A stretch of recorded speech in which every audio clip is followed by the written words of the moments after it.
नमस्कार। मैं संजीव कुमार वर्मा, सहआचार्य एसपीसी गवर्नमेंट कॉलेज अजमेर से आप लोगों से मुखातिब हूँ। हम बायो ज्योग्राफी के कई पॉइंट्स के बारे में पूर्व की कक्षाओं में चर्चा कर चुके हैं और जैव भूगोल की जो पिछली कक्षा थी उसमें हमने जंतुओं का जो टैक्सोनॉमिकल वर्गीकरण है या वर्गीकी वर्गीकरण है उनके बारे में पढ़ा था। आज की कक्षा में हम पारिस्थितिक वर्गीकरण या इकोलॉजिकल क्लासिफिकेशन के बारे में पढ़ेंगे। तो इकोलॉजिकल क्लासिफिकेशन में पर्यावरण के जो विभिन्न तत्व होते हैं उनके आधार पर जो उसमें परिवर्तन आते हैं जंतुओं में, उसके आधार पर हम कितने भागों में बांट सकते हैं, इसके बारे में आज हम चर्चा करेंगे।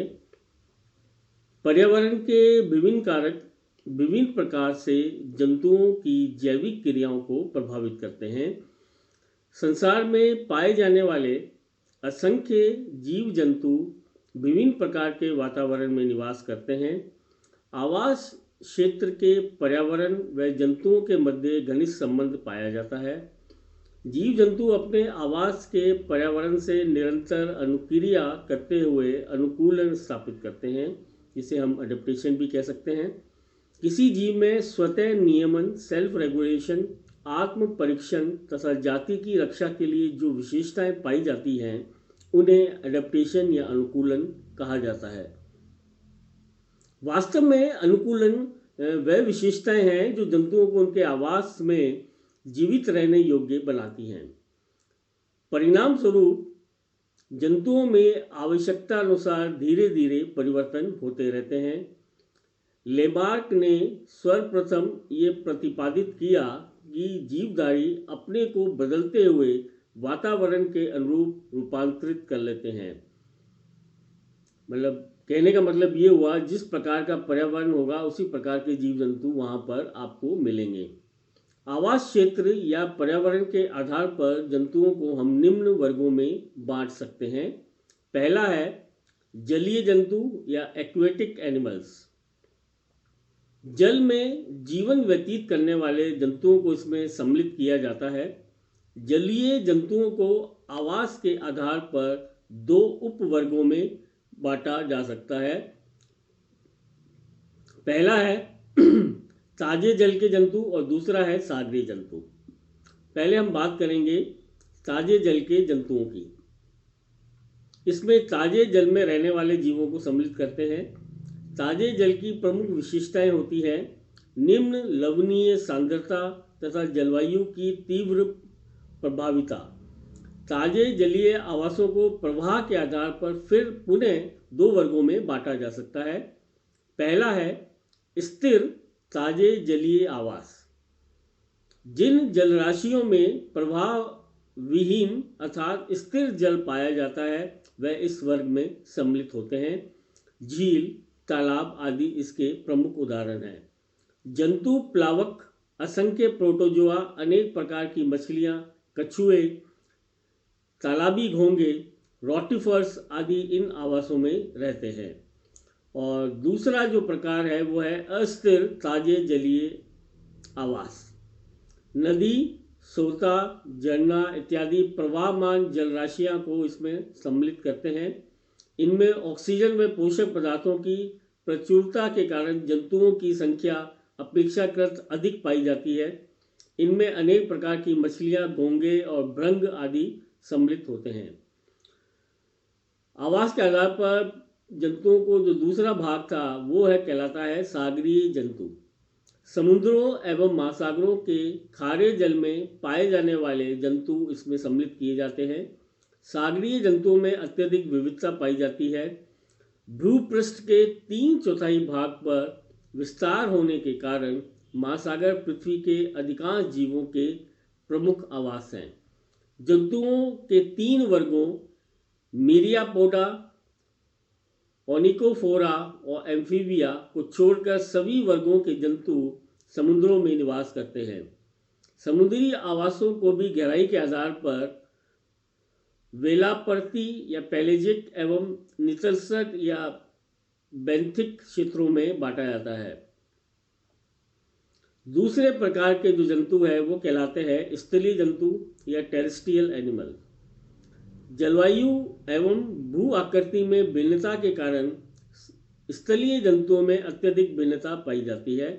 स्थलीय जंतुओं को आवासीय आधार पर 4 वर्गों में बांटा जा सकता है। पहला है खनन प्राणी। गुफाओं में तथा बिल बनाकर भूमिगत रहने वाले प्राणी खनन प्राणी या भूमिगत प्राणी कहलाते हैं। सर्प, चूहा, खरगोश, भालू आदि इसके श्रेष्ठ उदाहरण हैं। ये प्राणी भूमिगत दशाओं के अनुकूलित होते हैं। इनका शरीर प्राय कोमल, पतला, लंबा व रंगहीन होता है। अधिकांश खनन प्राणी अंधेरे के अभ्यस्त होने के कारण निशाचर होते हैं। इनके पंजे बिल खोदने के अनुकूल होते हैं। दूसरी प्रकार के जो प्राणी हैं वो कहलाते हैं मरुस्थलीय प्राणी। मरुस्थलों में निवास करने वाले प्राणी इसमें सम्मिलित हैं। इनमें जल का परीक्षण करने की क्षमता होती है। नेत्र, कर्ण एवं नासा छिद्र धूल से बचने के लिए भली प्रकार से आरक्षित होते हैं। शरीर पर मोटे डर्मल शल्क होते हैं और ऊंट इसका सबसे श्रेष्ठ उदाहरण है। तीसरी प्रकार के जो प्राणी हैं वो कहलाते हैं हिम क्षेत्र प्राणी। हिमाच्छादित क्षेत्रों में निवास करने वाले प्राणी इनमें सम्मिलित हैं। इनमें हिमाच्छादित क्षेत्रों में रहने तथा शीत सहन करने की क्षमता होती है और निम्न तापमान पर रहने के लिए इनका शरीर अनुकूलित होता है। इनका रंग बर्फीली पृष्ठभूमि से मिलता जुलता प्राय सफ़ेद होता है। त्वचा पर लंबे लंबे फर होते हैं। हिम भालू, हिम तेंदुआ, हिम लोमड़ी और रेंडियर इसके प्रमुख उदाहरण हैं। अगली प्रकार के जो प्राणी हैं वो कहलाते हैं घास स्थलीय प्राणी। प्राकृतिक घास के मैदानों में रहने वाले या चरने वाले या इनका भक्षण करने वाले जंतु इसमें सम्मिलित किए जाते हैं। ये खुले घास स्थलों में रहने को अनुकूलित होते हैं। भूमि पर तेजी से दौड़ने के लिए इन धावी जीवों की टांगें लंबी तथा अंगुलिस्तियाँ संख्या में कम होती हैं।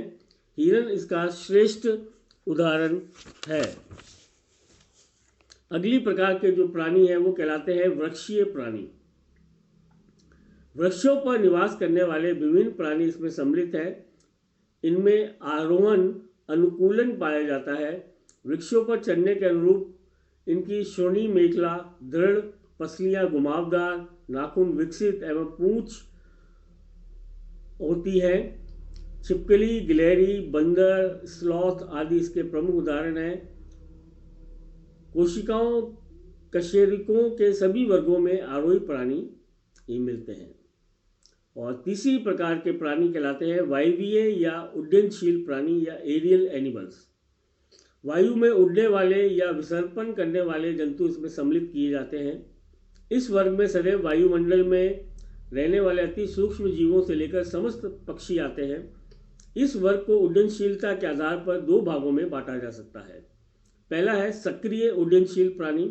इसमें ऐसे प्राणी सम्मिलित हैं जो ऊंची एवं दूर तक उड़ान भरने में सक्षम होते हैं। उड्डयन अनुकूलन के लिए इनका शरीर हल्का, अस्थियाँ वातिल, सुदृढ़ पंख व सुविकसित पक्ष पेशियाँ होती हैं। इनके संवेदी अंग पूर्णतः विकसित होते हैं। बाज, गिद्ध, कबूतर, चिड़िया आदि इसके पक्षी इसी वर्ग में पाए जाते हैं। और दूसरे कहलाते हैं निष्क्रिय उड्डयनशील प्राणी। इस वर्ग के प्राणी सक्रिय रूप से उड़ान भरने में सक्षम नहीं होते हैं। ये केवल नाम मात्र ही उड़ान या कुडाल भरते हैं। उड्डयनशील मेंढक, ड्रैको आदि इसके प्रमुख उदाहरण हैं। और लास्ट जो इस वर्गीकरण में वर्ग है वो कहलाता है उभयचर प्राणी या एम्फीबियन एनिमल्स। इस वर्ग के प्राणी जल एवं स्थल दोनों प्रकार के आवासों में रह सकते हैं। ये प्राय जल या अधिक नमी वाले स्थलों में रहते हैं। इनका शरीर स्थल पर चलने तथा जल में तैरने के लिए अनुकूलित होता है। इनके पंजों की जाली तैरने में सहायता करती है। इनका शरीर नौकाकार होता है। मेंढक, टॉड आदि इसके प्रमुख उदाहरण हैं। इस प्रकार हमने इस जो जैव भूगोल का जो ये पाठ था या ये जो हिस्सा था जंतुओं के उद्भव उनके विकास और उनके वर्गीकरण के बारे में हमने इस भाग में चर्चा करी। धन्यवाद।